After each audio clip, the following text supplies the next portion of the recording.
Doctor TPS നമസ്കാരം. അങ്ങയുടെ ചിന്തകൾ വളരെ വൈവിധ്യമുള്ള ഒരു മഹാകാശത്തിൻ്റെ സാധ്യതകളോളം നമ്മുടെ മനസ്സിനെ വികസ്വരമാക്കുന്ന ചിന്തകളാണ് അങ്ങ് പലപ്പോഴും പറഞ്ഞു കേട്ടിട്ടുള്ളത്. ഇപ്പോൾ എനിക്ക് സാറിനോട് സംസാരിക്കാൻ ആഗ്രഹിക്കുന്ന ഒരേ ഒരു വിഷയം സാറിൻ്റെ വിദ്യാഭ്യാസ സങ്കല്പമാണ്. അത്ഭുതം തോന്നിയിട്ടുണ്ട് എനിക്ക്. ഒരു മേൽക്കൂരയ്ക്ക് കീഴിൽ നമ്മൾ ജനിച്ചു വളർന്ന വീടിനെ തന്നെ വേണമെങ്കിൽ നമുക്കൊരു വിശ്വവിദ്യാലയമാക്കാം, ഒരു യൂണിവേഴ്സിറ്റി ആക്കാം.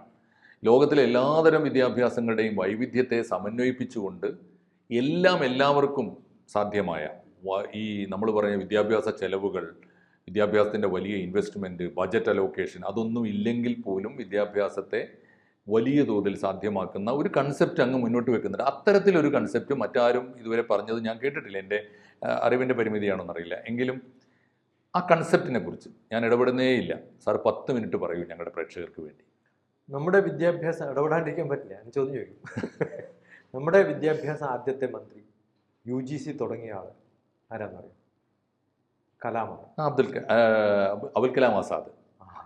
പലരും കലാം എന്ന് പറയുമ്പോൾ നമ്മുടെ ഈ കലാമിലേക്ക്, പക്ഷെ ആദ്യത്തെ വിദ്യാഭ്യാസം ആദ്യത്തെ കലാം ഒന്നാമൻ. ആ കലാം ഒന്നാമൻ UGC തുടങ്ങിയ ആളാണ്. അദ്ദേഹത്തിന്റെ പേരിൽ Maulana Azad national institute NIT ഉണ്ട്. NIT തുടങ്ങിയത് ഭോപ്പാലില് കലാമിന്റെ പേരിലാണ്. ആസാദിന്റെ പേരിലാണ്. മാനിറ്റ് എന്നാണ് പേര്. Maulana Azad national institute of technology. ഞാൻ അവിടെയൊക്കെ പഠിപ്പിക്കാൻ പോകുന്ന ആളാണ്. കേരളത്തിലേ അധികം വരാറുള്ളൂ. അവിടെയൊക്കെ ക്ലാസ് എടുക്കാൻ പോകുന്ന ആളാണ്. അപ്പം ഞാൻ ചോദിക്കാറുണ്ട്, ഞാൻ അന്വേഷിച്ച് കണ്ടുപിടിക്കാറുണ്ട്. പലപ്പോഴും ഇവരുടെയൊക്കെ ചരിത്രം പഠിക്കാൻ വലിയ സുഖമാണ്. അദ്ദേഹം ഹോം സ്കൂളിംഗ് നടത്തിയ ആളാണ്. സ്കൂളിൽ പോവാതെ വീട്ടിലിരുന്ന് പഠിച്ച ആളാണ്. ഭാരതത്തിന്റെ മക്കയിലല്ലേ പിറന്നത്, വിദേശത്ത് പിറന്ന് പിന്നെ ഇവിടെ വന്ന് രാജ്യത്തിന്റെ വലിയ ഹോം സ്കൂളിംഗ് നടത്തി. ഹോം സ്കൂളിംഗ് ആയിരുന്നു അതല്ലേ? അപ്പൊ അങ്ങേക്ക് ഒരു നാഷണൽ റൂട്ടാണ് അദ്ദേഹം സാർ എടുത്തു ഉയർത്തുന്നത്. ഞാൻ അത് കണ്ടപ്പോഴാണ് മനസ്സിലായത്, ഹോം സ്കൂളിൽ നിന്ന് ഒരാൾക്ക് ഇന്ത്യയുടെ വിദ്യാഭ്യാസത്തിന്റെ ഒരു മന്ത്രിയാവാൻ സാധിക്കുമെങ്കിൽ എന്താണ് സാധിച്ചുകൂടാത്തത് അല്ലേ? നമ്മുടെ പലരുടെയും പഠനം എന്ന് പറയുന്നത് വീട്ടിൽ നിന്നാണ്. ഡോക്ടർ TPS ഇപ്പോൾ ഉയർത്തിപ്പിടിക്കുന്നത് ആക്ച്വലി മൗലാന അബുൽ കലാം ആസാദിന്റെ ഒരു ആശയമാണ്. ബേസിക് അതിൽ നിന്നാണ് തുടങ്ങിയത്. പിന്നെ നമ്മൾ മാറ്റിയിട്ടുള്ളത്, നമ്മളിപ്പോൾ എല്ലാ സ്ഥലത്തും CBSE സ്കൂൾസിനാണ് ഇന്ന് പ്രാധാന്യം. ഞാൻ എല്ലാവരോടും ചോദിക്കാറുണ്ട്, CBSEയുടെ ഫുൾ ഫോം എന്താണെന്ന്. Central board of secondary education. Secondary എന്ന് പറയുന്നത് 9ാം ക്ലാസ്സാണ്. നാഷണൽ കൺസെപ്റ്റിൽ അങ്ങനെയാണ്. അപ്പൊ നമുക്ക് 9th to 12th ആണ് സെക്കൻഡറി എഡ്യൂക്കേഷനും ഹയർ സെക്കൻഡറിയും വരുന്നത്. ഹയർ സെക്കൻഡറി 11ഉം 12ഉം 9ഉം 10ഉം സെക്കൻഡറി. അപ്പൊ സെക്കൻഡറി എഡ്യൂക്കേഷൻ എന്ന് പറയുന്ന ഒരു ബോർഡിൽ എങ്ങനെയാണ് LKGയും നഴ്സറിയും UKGയും 7ാം ക്ലാസ്സും 6ാം ക്ലാസ്സും ഒക്കെ വരുന്നത്? ഇത് പച്ചയായിട്ട് മനുഷ്യന്മാരെ പറ്റിക്കുന്ന ഒരു പരിപാടിയല്ലേ. ഇനി നമ്മൾ അവിടെ പഠിപ്പിക്കുന്നത് എന്താണ്? നമ്മൾ ആലോചിച്ച് നോക്കുക. ഓരോ പാട്ടുകൾ. London bridge is falling down. Doctor TPS London bridge നടിച്ചു നോക്കിയാൽ ഞാൻ ഒരു യൂട്യൂബിൽ ഒരു വീഡിയോ ഇട്ടിട്ടുണ്ട് പണ്ട്. ലണ്ടൻ ബ്രിഡ്ജ് എവിടെയാന്ന് ചോദിച്ചാൽ ഈ പഠിപ്പിക്കുന്ന ടീച്ചർക്കും അറിയില്ല. എവിടെയാ ലണ്ടൻ ബ്രിഡ്ജ് എന്ന് പറഞ്ഞാൽ എന്താ ഉത്തരം പറയാം? ഇപ്പൊ മാഷ് എന്താ പറയാ? ലണ്ടൻ ബ്രിഡ്ജ് എന്ന് പറഞ്ഞാൽ എനിക്കും അറിയില്ല. ലണ്ടനിലാണെന്നാ പറയാം. അത് ലണ്ടനിലല്ല. കാരണം ഈ കവിത എഴുതുന്ന സമയത്ത് ഫാളിംഗ് ഡൗൺ എന്നാണ്. അത് വീണുകൊണ്ടിരിക്കുമ്പോഴാണ് കവിത എഴുതുന്നത്. 400 കൊല്ലം മുമ്പ് വീണുകൊണ്ടിരിക്കുന്ന ഒരു പാലം ഇന്നും വീണുകൊണ്ടിരിക്കുന്നു. അതില്ല. അതവിടുന്ന് പൊളിച്ചു മാറ്റി അമേരിക്കയിൽ അരിസോണയിൽ കൊണ്ട് സ്ഥാപിച്ചിട്ടുണ്ട്. അത് ശരി. ഇത് പഠിപ്പിക്കുന്ന ടീച്ചർക്കും അറിയില്ല, പഠിക്കുന്ന പിള്ളേർക്കും അറിയില്ല. നമ്മൾ അറിയാത്തൊരു കാര്യം എന്തിനാണ് ഇങ്ങനെ റിപ്പീറ്റ് ചെയ്ത് പഠിക്കുന്നത്? പിന്നെ നമ്മുടെ ടീച്ചേഴ്സിന്റെ ഒരു ബേസിക് ഗുണമോ ദോഷമോ ചോദ്യമില്ല എന്ന് മാത്രമല്ല സാർ, ഒരു ചോദ്യത്തിന് ഇന്ന് വരെ, ഞാൻ അധ്യാപകനായിരുന്ന ഒരാളാണ്, ഒരു ചോദ്യത്തിനും എൻ്റെ സഹപ്രവർത്തകരായ ഒരു അധ്യാപകർ ഞാൻ ഉൾപ്പെടെ ഇന്ന് വരെ അറിയില്ല എന്ന് പറഞ്ഞിട്ടില്ല. അതൊരു കഷ്ടം ആലോചിച്ച് നോക്കൂ. അത് മാത്രമല്ല, ചോദ്യം ചോദിക്കാണ്ടിരിക്കാനാണ് ഫിംഗർ ടു ദ ലിപ്സ് ആദ്യം പഠിപ്പിക്കുന്ന കുട്ടികളെ. അങ്ങനെയാണ്. കറക്റ്റാണ്. സൈലൻസ് എന്നാണ് ഷൗട്ട് ചെയ്യുന്നത്. ഇവർ ചെയ്യുന്നത് ഷൗട്ടിംഗ് ആണ്. മുമ്പിലിരിക്കുന്നവർ സൈലന്റ് ആവണം. ഇവർ ചെയ്യുന്നതോ നിങ്ങൾ റോൾ മോഡൽ ആവുക വേണ്ടത്. അപ്പൊ നിങ്ങൾ സൈലൻസിൽ ഇരുന്നിട്ടല്ലേ അവരെ സൈലന്റ് ആക്കേണ്ടത്. എനിക്ക് 300-400 കുട്ടികളെ തരും. നഴ്സറി LKG UKG ഒക്കെ പഠിച്ചിട്ട് 400 കുട്ടികളെ തന്നാലും 6 മണിക്കൂർ അവരോട് ഒരു പ്രാവശ്യം പോലും സൈലന്റ് എന്ന് പറയാതെ സൈലന്റ് ആക്കി ഇരുത്താൻ എനിക്ക് സാധിക്കുന്ന ഗ്യാരണ്ടിയാണ്. എത്ര വികൃതിയായ പിള്ളേരുന്നു. എന്തിനാ സൈലന്റ് ആവണമെന്ന് നമ്മൾ ഷൗട്ട് ചെയ്യുന്നത്? ഒരാവശ്യമില്ല. അവരെ സൈലന്റ് ആക്കി ഇരുത്താനുള്ള different technology, methodology, art, craft, activity നമ്മൾ ഡെവലപ്പ് ചെയ്തെടുക്കണം. ഇത് പഠിപ്പിക്കുന്ന പ്രാക്ടിക്കലായിട്ട് ചെയ്ത് കഴിഞ്ഞപ്പോഴാണ് എനിക്ക് തോന്നിയത് I should write a book on this. അങ്ങനെ എഴുതിയ ഒരു ബുക്കാണ് A to Z of early child care education. A to Z of A to Z of Early- early child care education. അതിൽ 26 ചാപ്റ്ററാണ്. early ഓരോ child care education. Child care, early child care, age 3 to grade 3. ആ, പ്രേക്ഷകരും കേൾക്കട്ടെ ആ പുസ്തകം. Age തീർച്ചയായും. 3 to grade 3 എന്ന് പറഞ്ഞ അർത്ഥം 6 വർഷം ചെറിയ പ്രായത്തിൽ ഒരു കുട്ടിയെ എനിക്ക് കിട്ടിയാൽ അവരെ ലോകത്തിൽ എന്തും പഠിക്കാൻ തയ്യാറാവുന്ന പിള്ളേരാക്കി മാറ്റാൻ പറ്റും. ഓ, പക്ഷെ ടീച്ചേഴ്സ് ക്രിയേറ്റീവ് ആണ്. അവർ കട്ട് ആൻഡ് പേസ്റ്റ് ആക്കരുത്. 3 bags full, 1 for my master, 1 for my dame. Yes, എന്താ അതിന് അർത്ഥം എന്നറിയോ? റൈം അതാണ്. എന്താ അതിന് അർത്ഥം എന്നറിയോ? ഇല്ല. ബ്ലാബ ബ്ലാക്ക് ഷീപ്പ്, ആ. Have you any wool? ഏ ഷീപ്പ് നിങ്ങളുടെ വൂൾ ഉണ്ടെങ്കിൽ തരണം. അതിൽ ഒന്ന് എൻ്റെ മാസ്റ്റർക്ക് എന്ന് പറഞ്ഞാൽ കിങ്ങിന്, രണ്ടാമത്തേത് ഡെയിം എൻ്റെ ചർച്ചിൽ കൊടുക്കണം. ആ 1/3 ഭാഗം മാത്രം എനിക്ക്. ഒന്ന് പള്ളിക്ക്, ഒന്ന് ദൈവത്തിനുള്ളത്, ഒന്ന് രാജാവിനുള്ളത്, പിന്നെ അതിന്റെ 1/3 എനിക്കും. ഒന്ന് ഈ ടാക്സ് സിസ്റ്റം 600 വർഷം മുമ്പ് യൂറോപ്പിലുണ്ടായിരുന്ന ടാക്സ് സിസ്റ്റം എന്തിനാണ് നമ്മുടെ വില്ലേജിലെ പിള്ളേർ പഠിക്കുന്നത്? ഈ പഠിപ്പിക്കുന്ന ടീച്ചർക്കും അറിയില്ല, കേൾക്കുന്ന കുട്ടികൾക്കും അറിയില്ല. പാം ട്രീ, ആം ട്രീ എന്നൊക്കെ പറഞ്ഞ്, പൈൻ ട്രീ എന്നൊക്കെ പറഞ്ഞ ബുക്കിൽ കാണും. എന്നാൽ നമ്മുടെ ചുറ്റുമുള്ള ചെടികൾ നോക്കിയിട്ട് പിള്ളേർക്ക് ഉത്തരം പറയാൻ പറ്റുമോ? പറ്റില്ല. എഡ്യൂക്കേഷൻ എന്ന് പറയുന്നത് 7ാം ക്ലാസ് വരെ, 7ാം ക്ലാസ് വരെ ഞാനും എൻ്റെ കുടുംബവും എനിക്ക് ചുറ്റുമുള്ള ലോകവും, ആ ചുറ്റും എന്നുള്ളത് കൂട്ടിക്കൊണ്ടുവരാം. അങ്ങനെ വേൾഡ് നോളജ് വരെ എത്തിക്കാൻ സാധിക്കുന്ന എഡ്യൂക്കേഷനാണ് നമുക്ക് വേണ്ടത്. അത് തിയറിയിലുണ്ട് സാർ, പക്ഷെ പ്രയോഗത്തിലില്ല. അതിൽ നമ്മൾ കുറച്ച് മാത്തമാറ്റിക്സ് അറിയണം, നമ്പേഴ്സ് അറിയണം, എഴുതാൻ അറിയണം. ഇതൊക്കെ അറിയുമെങ്കിൽ, ഞാനിപ്പോൾ അമേരിക്കയിൽ പോയിട്ട് 150 കുട്ടികൾ, ഇന്ത്യൻ ഒറിജിൻ 150 കുട്ടികൾ, കാശ്മീർ മുതൽ കന്യാകുമാരി വരെ, ബംഗാൾ മുതൽ പിന്നെ ഗുജറാത്ത് വരെയുള്ള എല്ലാ സ്റ്റേറ്റിലുള്ള പിള്ളേർ എൻ്റെ ക്യാമ്പിലുണ്ടായിരുന്നു. ഒരു ചർച്ചിലാണ് നടത്തിയത്, പള്ളിയിലാണ്.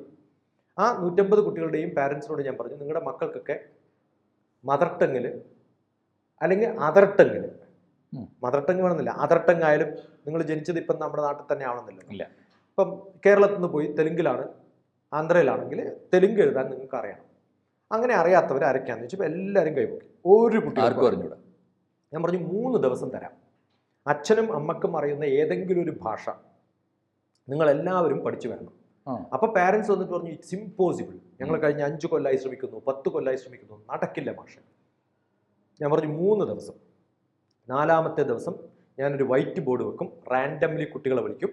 നിങ്ങളുടെ പേര്, അച്ഛൻ്റെ പേര്, അമ്മയുടെ പേര്, നാട്ടിൻ്റെ പേര്, എൻ്റെ പേര്, ഈ നടക്കുന്ന പ്രോഗ്രാം നടക്കുന്നതിൻ്റെ പേര്, ശിക്ഷ എന്നാണ് പ്രോഗ്രാമിൻ്റെ പേര്. ക്ഷ എന്നൊക്കെ എഴുതാൻ കുറച്ച് ബുദ്ധിമുട്ടാണ്, ഏത് ഭാഷയിലായാലും. ഇതൊക്കെ ഞാൻ എഴുതിപ്പിക്കും. ഇങ്ങനെ ലിമിറ്റഡ് ആയിട്ടുള്ള ഒരു 10-15 വാക്കുകളെങ്കിലും ഞാൻ എഴുതിക്കും. ആരോടാണ് എന്താണ് പറയാമെന്നറിയില്ല, എല്ലാവരും പഠിച്ചോളണം. നടക്കില്ല മാഷെ. ഞാൻ വന്ന് പറ്റും. മറ്റന്നാൾ ട്രിബ്യൂൺ എന്ന് പറയുന്ന പത്രത്തിൻ്റെ റിപ്പോർട്ടർ ഇവിടെ വരും, നിങ്ങൾ എഴുതുമ്പോൾ പടം എടുക്കും, പത്രത്തിൽ നിങ്ങളുടെ മക്കളുടെ പടം വരും, വേണോന്ന് ചോദിച്ചു. 3 ദിവസം കൊണ്ട് എല്ലാവരും പഠിച്ചു. ട്രിബ്യൂണിൽ ഞാൻ പബ്ലിഷ് ചെയ്യിപ്പിക്കും. ആദ്യം ഗ്യാരണ്ടി മേടിച്ചിട്ടാണ് ഇത് പറഞ്ഞത്, കാരണം പറ്റിക്കാൻ പാടില്ല. അപ്പൊ ഞാൻ ആകെ പോയിട്ട് 3 മാസമേ ആയിട്ടുള്ളൂ. ട്രിബ്യൂണിലെ പത്രത്തിൽ എനിക്ക് ആളെ അറിയാം, ഞാൻ പറഞ്ഞ അവിടെ എന്ത് വേണമെങ്കിലും പ്രിന്റ് ചെയ്യുന്ന ആൾക്കാർ എനിക്കറിയാം.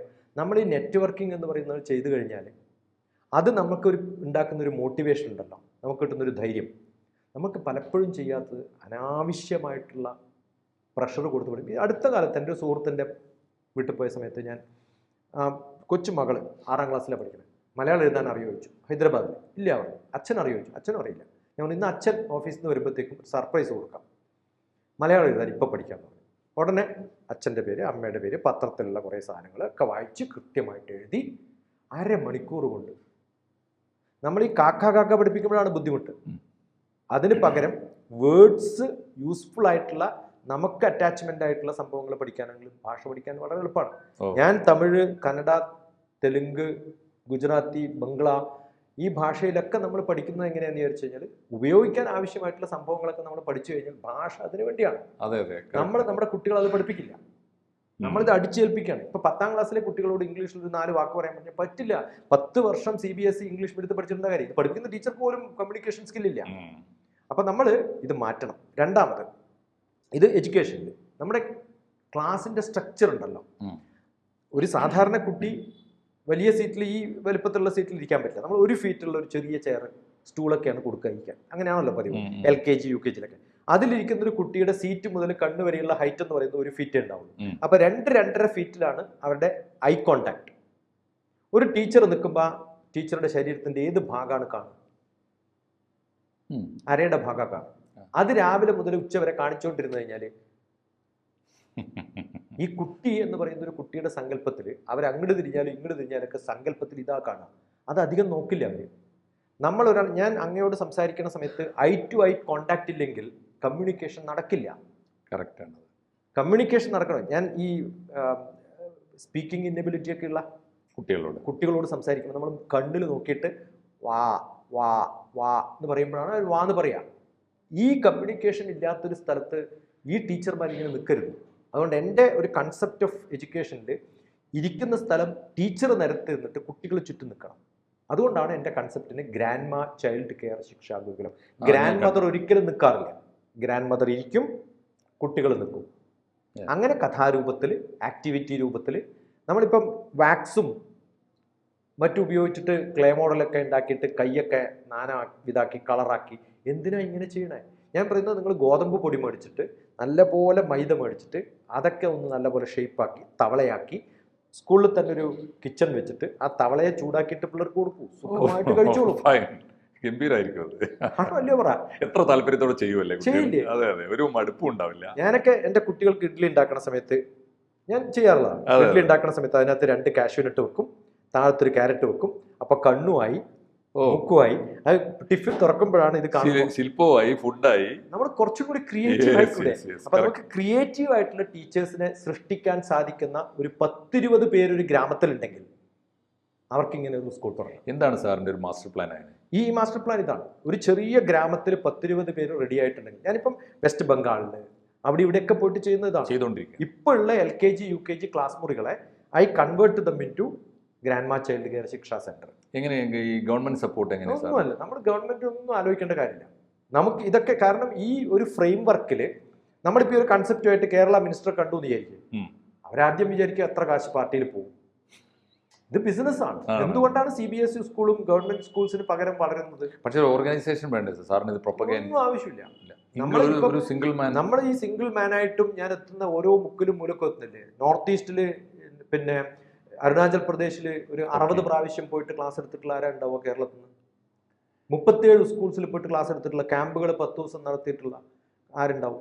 ഓരോ മുക്കിലും മൂലക്കും വിളിച്ചാലും അത് ഫ്രീ സർവീസ് അല്ലേ? നമ്മൾ സോഷ്യൽ സർവീസ് ആയിട്ടാണ് ചെയ്യണത്. ഇപ്പൊ ഏത് തരത്തിലൊക്കെയാണ് സാറിലേക്ക് ആക്സസ്? ഞാൻ പറഞ്ഞല്ലോ, 3ാം ക്ലാസ്സിലെ കുട്ടികൾ മുതൽ PhD കുട്ടികൾ വരെ ഇപ്പം MBBS കഴിഞ്ഞ് MDക്ക് പോകാൻ ഇനി എന്ത് ചെയ്യണം? ഓരോ ദിവസവും വിളിക്കുന്ന കുട്ടികൾ 5 വർഷമൊക്കെ മാസ്റ്റേഴ്സിന് പോകാൻ വേണ്ടിയിട്ട് പിന്നെ കോച്ചിങ്ങിന് പോയിട്ട് കിട്ടാതെ ഡിപ്രഷനിലിരിക്കുന്ന ആൾക്കാർ 20 വർഷം ഡോക്ടറായിട്ട് പ്രാക്ടീസ് ചെയ്തിട്ട് എൻ്റെ ജീവിതം മടുത്തു എന്ന് പറഞ്ഞ് കൗൺസിലിങ്ങിന് വരുന്ന ആൾ സൈക്കോതെറാപ്പിസ്റ്റ് ആണല്ലോ. നമ്മൾ അവരൊക്കെ പറയുന്നത് forget about what you have done. നിങ്ങൾ ചെയ്ത കാര്യം മറക്കൂ. ഇനി മുതൽ എന്ത് ചെയ്യാൻ പറ്റും? നമുക്ക് ജീവിക്കണ്ടേ? ആ മരിക്കുന്നത് വരെ നന്മയോടുകൂടി ജീവിക്കാൻ പറ്റുന്ന എന്തെങ്കിലുമൊക്കെ ചെയ്യാനുള്ള ശ്രമം നടത്തുക, സോഷ്യലി ആക്റ്റീവ് ആവുക. അതാണ് നമ്മുടെ ജീവിതം എന്ന് പറയുന്നത്. അത് ഉണ്ടാക്കിയെടുക്കാനാണ്. എന്തായാലും ഇത് പ്രേക്ഷകർക്ക് ഒരു കഴിഞ്ഞു പോയത് മറക്കുകയും മുന്നോട്ട് പോകാനുള്ള വഴിയെക്കുറിച്ച് ആലോചിക്കുകയും അവരവർക്ക് മാത്രമല്ല നമ്മൾ വളർത്തിക്കൊണ്ടിരിക്കുന്ന മക്കൾക്ക് മുന്നോട്ട് പോകാനുള്ള വഴി തുറന്നു കൊടുക്കുകയും ചെയ്യുന്ന ഒരു വലിയ സേവനമാണ്. വലിയൊരു ബിസിനസ്സും കൂടിയാണ്. കാരണം തൊട്ടടുത്തുള്ള വലിയ സ്കൂളിലേക്ക് ഫീഡർ സ്കൂൾ ഞാൻ 40 കുട്ടികളെ തരാം എന്ന് പറഞ്ഞാൽ they will support you from tomorrow. കാരണം അവർക്ക് ബിസിനസ് ഉണ്ടാക്കി കൊടുത്താൽ എന്തായാലും ഈ 7ാം ക്ലാസ് കഴിഞ്ഞാൽ അങ്ങോട്ട് കൊടുക്കാം. അങ്ങനെ ഒരു സാധ്യതയുണ്ട്. 10ാം ക്ലാസ് വരെ നമ്മളെ സാധാരണ വിദ്യാഭ്യാസം കഴിഞ്ഞ് 11ഉം 12ഉം കോച്ചിങ് സെന്ററിൽ ഓപ്പൺ സ്കൂളാണ്. അപ്പൊ താഴത്തെ ക്ലാസ്സുകളിൽ എന്തുകൊണ്ട് ഓപ്പൺ സ്കൂൾ പറ്റില്ല നമുക്ക്? തീർച്ചയായിട്ടും വിദ്യാഭ്യാസ രംഗത്ത് തീർച്ചയായിട്ടും ഒരു മെന്റർ എന്നതിലേറെ ഫ്രണ്ടും ഫിലോസഫറും ഗൈഡും എന്നൊക്കെ സാധാരണ ടീച്ചേഴ്സിനെ കുറിച്ച് പറയാറുണ്ട്. ഇന്ത്യൻ സമൂഹത്തിന്, ഇന്ത്യൻ കമ്മ്യൂണിറ്റിക്ക് തന്നെ അത്തരത്തിലൊരു ഗൈഡായിട്ടും ഫിലോസഫറായിട്ടും ഫ്രണ്ടായിട്ടും മെന്ററായിട്ടും ഒക്കെ എടുക്കാവുന്ന ഒരാളാണ് ഡോക്ടർ TPS. എൻ്റെ പേരും അതാണ്, TPS, ടീച്ചേഴ്സ് പാരന്റ്സ് സ്റ്റുഡൻസ്. പേരിൽ പോലും അതുണ്ട്. തീർച്ചയായിട്ടും നമ്മുടെ പ്രേക്ഷകര് TPSനെ പോലുള്ള ഒരു വലിയ ജനസേവകന്റെ മനസ്സിനെയും അദ്ദേഹത്തിന്റെ സങ്കല്പത്തെയും പിന്തുണക്കുകയും അദ്ദേഹത്തിന്റെ സഹായം തേടുകയും ചെയ്യണം എന്നാണ് എൻ്റെ ഒരു അപേക്ഷ. Okay sir.